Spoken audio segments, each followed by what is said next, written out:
Hello and अस्सलाम वालेकुम।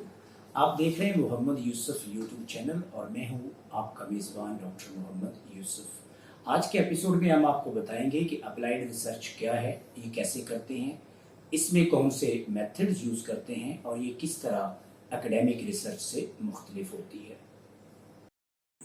आज की नशिस्त में हम आपको बताएंगे कि अप्लाइड रिसर्च क्या है और ये किस तरह कंडक्ट की जाती है, इसकी लैंग्वेज कैसी होती है, ये कहाँ कहाँ कंडक्ट होती है और इसका फ़ायदा क्या होता है।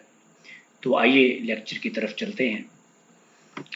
ये जी kinds of research by purpose है कि हम बाय पर्पस जो रिसर्च है उसे दो हिस्सों में बाय यूज़ आज हम बात करेंगे, चूँकि बाय यूज़ हम रिसर्च को दो हिस्सों में डिवाइड करते हैं, basic research and applied research. और आज हमने अप्लाइड रिसर्च की बात करनी है।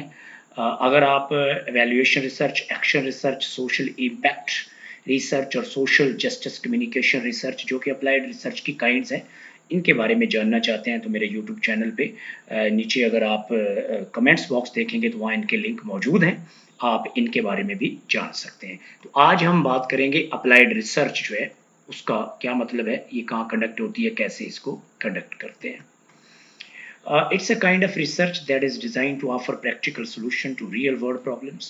यानी जो अप्लाइड रिसर्च है बुनियादी तौर पे ये जो हमारी हकीकी ज़िंदगी के मसाइल होते हैं, जो रोज़मर्रा ज़िंदगी के मसाइल होते हैं और address the immediate and specific needs to the practitioners और बिग कॉरपोरेशन। और या जो प्रैक्टिशनर्स हैं जो प्रैक्टिस कर रहे होते हैं, जैसे डॉक्टर्स हैं, नर्सेज हैं, प्रोफेसर्स हैं, गवर्नमेंट प्रैक्टिशनर डिपार्टमेंट्स हैं वो, या बिग कॉरपोरेशन जो बड़ी बड़ी कॉरपोरेशंस हैं, अमेज़न है, इसी तरह नाइकी है, एडिडास है।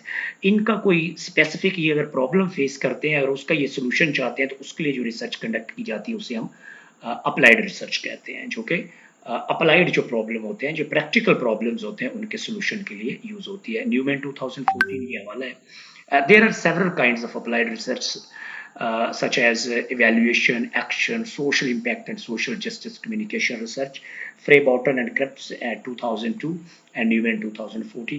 क्योंकि न्यूवेन में जो है ये वाला रेफरेंस, इसमें तीन काइंड्स ऑफ रिसर्च की जो है अप्लाइड की वो बताई गई हैं, evaluation research, action research and social impact research.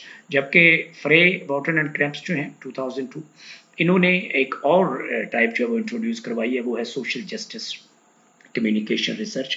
इसलिए मैंने दोनों हवाले देके चारों काइंड्स जो हैं वो लिख दिए और चारों काइंड्स पे मैं ऑलरेडी बात जो है वो कर रहा हूँ, इन पे हम बात करेंगे, आपको इस पे वीडियोस मिल जाएंगे मेरे यूट्यूब चैनल पे। मेथड्स जो अप्लाइड रिसर्च है, इसमें मेथड्स हम कौन से यूज़ करते हैं।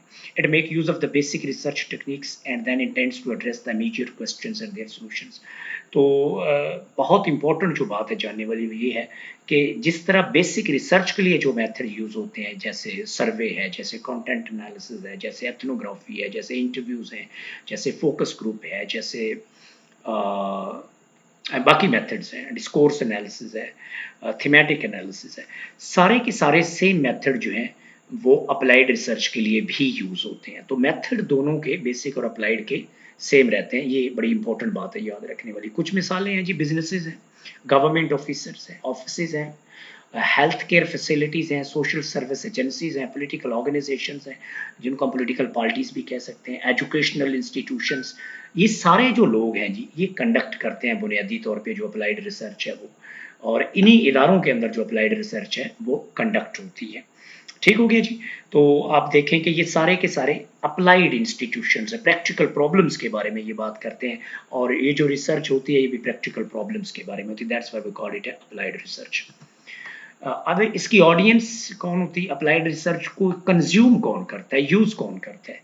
The practitioners and those organisation that wish to take decision for their future endeavours are its primary audience.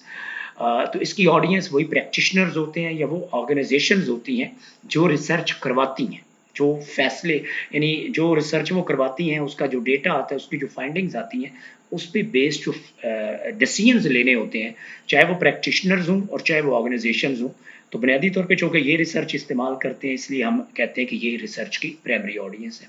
More explicitly अगर थोड़ा-सा हम वज़ाहत के साथ बात करें, तो एक्टिव प्रैक्टिशनर जो हैं, जैसे टीचर्स हैं, डॉक्टर्स हैं, नर्सेज़ हैं, सेल्स रिप्रेजेंटेटिव्स हैं, काउंसलर्स हैं, केस वर्कर्स हैं, जजेस हैं, मैनेजर्स हैं, सुपरवाइजर्स हैं एंड सिटी मैनेजर्स हैं, जैसे सिटी गवर्नमेंट्स होती हैं, और the audience for applied research. तो इसको थोड़ा सा अगर हम एक्सपैंड करें इसको, तो ये सारे लोग जो हैं, ये मैंने जो भी नाम आपको बताए हैं, जो आपके सामने डिस्प्ले हो रहे हैं, ये बुनियादी तौर पे ऑडियंस हैं अप्लाइड रिसर्च की। ये इसकी फाइंडिंग्स को यूटिलाइज करते हैं, यूज़ करते हैं। और फिर एक और इम्पॉर्टेंट बात, यूज़ ऑफ थेरी, कि क्या जो अप्लाइड रिसर्च होती है इसके अंदर हम थेरी यूज़ करते हैं, तो it's not like academic research highly technical. तो अप्लाइड रिसर्च ज़्यादा टेक्निकल नहीं होती जिस तरह के बेसिक रिसर्च होती है। इट्स ईजी टू अंडरस्टैंड, ये समझने में बहुत आसान होती है। In other words it is less वेडेड with theory, यानी इसका थेरी के साथ बहुत कम ताल्लुक होता है, यानी इनमें इसके अंदर थेरी जो है इस रिसर्च को बहुत कम गाइड करती है। This research less utilises theories to formulate the hypothesis or questions.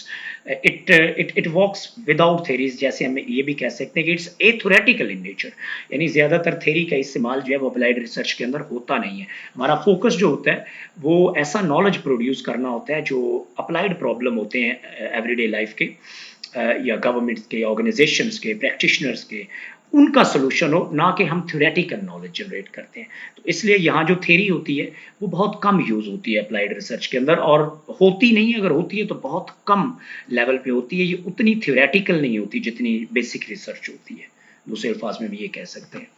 और फिर language, its language is very simple and easy to understandable for its consumers, क्योंकि ये अप्लाइड होती है, ये आम लोगों के लिए होती है, और आम लोग जो होते हैं वो इतने हाईली एजुकेटेड पीएचडी डिग्रीज हो सकता है उनके पास ना हो, जो फील्ड के अंदर काम करते हैं, maybe they have master degrees और MPhil degrees, so they are not that technical जिस तरह एकेडमिशियंस होते हैं। तो applied researchers must translate scientific technical findings into the language of lay decision makers who are not familiar with the norms of the scientific community. और scientific community की norms जो होती हैं वो ज़ाहिर है साइंटिफिक कम्युनिटी के मेंबर्स ही समझ सकते हैं।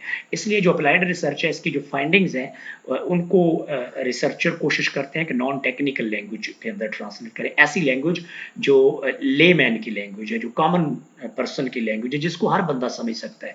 पहली बात ये। दूसरी बात क्या है, researcher might conduct an applied research study for decisions makers who is uninterested in the details of how it was conducted and who wants only a brief summary of the findings.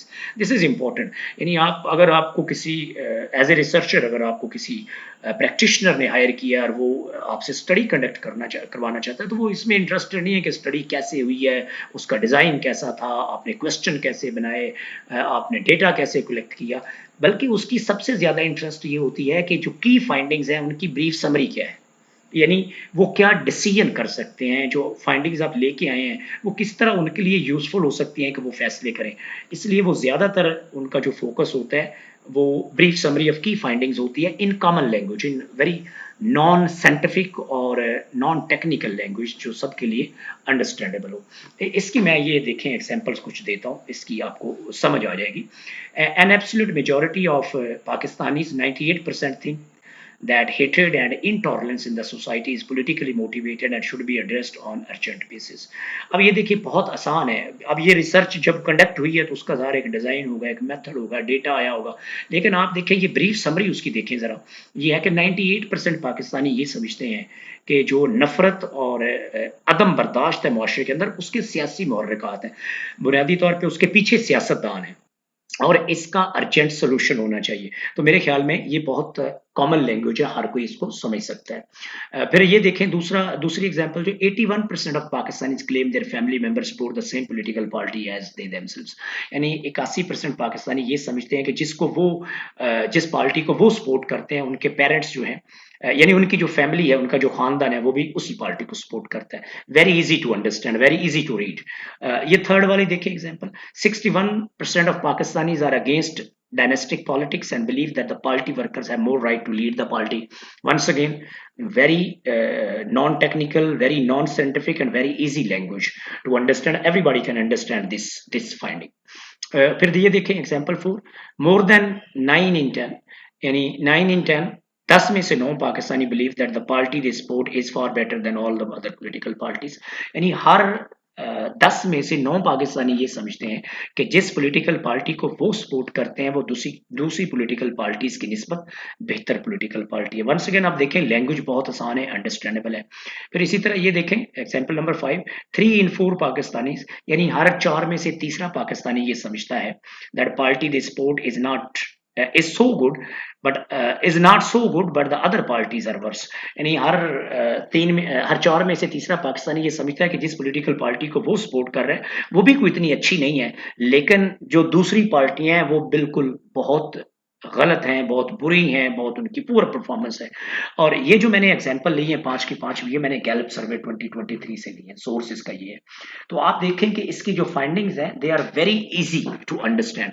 जबकि अगर आप मेरी basic research पे how to conduct basic research है उस पे मेरा lecture आप देखें तो उसमें an independent sample t test, उसका मीन, उसकी स्टैंडर्ड डिविएशन, फिर एथनोसेंट्रिसिज्म हम रिपोर्ट कर रहे हैं, willingness to communicate in intercultural settings.